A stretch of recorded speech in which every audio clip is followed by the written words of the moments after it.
میں سخت عذاب میں مبتلا ہوں۔ انڈیا میں ایک بڑی عمر کے آدمی تھے، وہ فوت ہو گئے۔ کسی نے ان کو خواب میں دیکھا تو پوچھا، جی آگے کیا بنا؟ کہنے لگے میں سخت عذاب میں مبتلا ہوں۔ اس نے پوچھا وجہ کیا بنی؟ کہنے لگے ایک مرتبہ ہندوؤں کی ہولی کا دن تھا اور وہ ایک دوسرے پر رنگ ڈالتے پھر رہے تھے۔ میں اپنے گھر سے کسی دوسری جگہ پر جا رہا تھا۔ راستے میں مجھے پان کھاتے ہوئے تھوک پھینکنے کی ضرورت محسوس ہوئی۔ اس وقت مجھے اپنے سامنے ایک گدھا نظر آیا۔ میری طبیعت میں کچھ ایسی بات پیدا ہوئی کہ میں نے یہ کہہ دیا، ارے گدھے، تجھے کسی نے نہیں رنگا، میں تجھے رنگ دیتا ہوں۔ یہ کہہ کر میں نے اپنی پان والی تھوک گدھے پر پھینک دی۔ اللہ تعالیٰ نے میرے اس عمل کو پکڑ لیا کہ تم نے کافروں کے عمل کے ساتھ مشابہت اختیار کی، چنانچہ اس وجہ سے میری قبر کو جہنم بنا دیا گیا۔ ایک آدمی بہت روتا تھا۔ اس سے پوچھا، بھائی تم اتنا کیوں روتے ہو؟ تو وہ کہنے لگا، مجھے یہ بات سوچ کر رونا آتا ہے کہ میں نے جب گناہ کیا تو میں نے اپنے گناہ پر گوار اس پروردگار کو بنایا جو مجھے سزا دینے پر قدرت رکھتا ہے۔ اللہ نے سزا کو قیامت کے دن تک مؤخر کر دیا اور مجھے قیامت تک مہلت دے دی کہ تم نے اگر رو دھو کے منانا چاہو تو منا لو۔ اللہ کی قسم، اگر مجھے اختیار دیا جائے کہ دو باتوں میں سے تم کس بات کو اختیار کرو گے، ساری مخلوق کے سامنے تیرا حساب کریں اور پھر تجھے جنت میں بھیج دیں، یا تجھے کہا جائے کہ تو مٹی ہو جا، تو میں قیامت کے دن مٹی بن جانے کو اختیار کروں گا۔ یعنی میں نہیں چاہوں گا کہ میرا نامہ اعمال ساری مخلوق کے سامنے کھولا جائے۔ ایک بزرگ کے بارے میں آتا ہے کہ وہ حج پر گئے ایک جگہ جا رہے تھے۔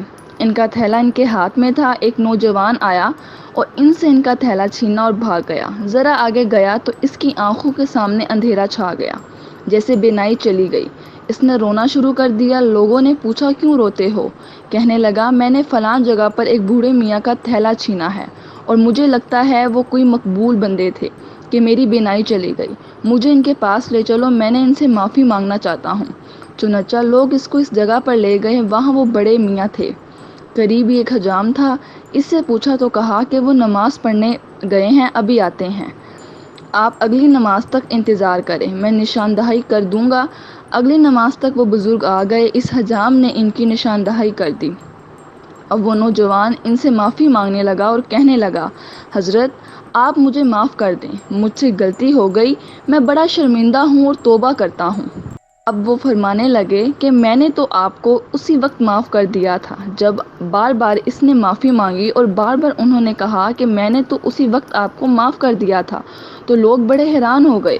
کسی نے پوچھا، حضرت اس نے آپ کا تھیلا چھینا اور آپ کہتے ہیں کہ میں نے اسے معاف کر دیا تھا۔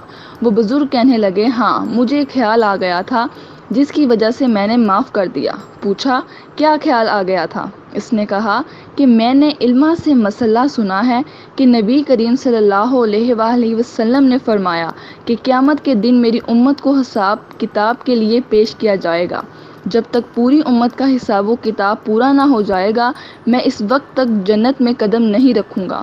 میرے دل میں خیال آیا کہ اس نے میرا تھیلا چھینا، اگر میں نے معاف نہ کیا تو قیامت کے دن میرا یہ مقدمہ پیش ہوگا، اور جتنی دیر اس مقدمے کے فیصلے میں لگے گی، میرے محبوب صلی اللہ علیہ وآلہ وسلم کو جنت میں جانے میں اتنی دیر ہو جائے گی۔ میں نے معاف کر دیا کہ نہ مقدمہ پیش ہوگا اور نہ میرے محبوب صلی اللہ علیہ وآلہ وسلم کو جنت میں جانے میں دیر لگے گی۔ کاش ہمیں بھی اس نسبت کا لحاظ ہوتا اور ہم بھی اپنے جھگڑے سمیٹ لیتے۔ ہم نے آج زندگی کے اندر کتنے معاملات کو بکھارا ہوا ہے، ہم بھی اس نسبت کی لاج رکھیں۔ یہ نسبت بڑی عجیب ہے۔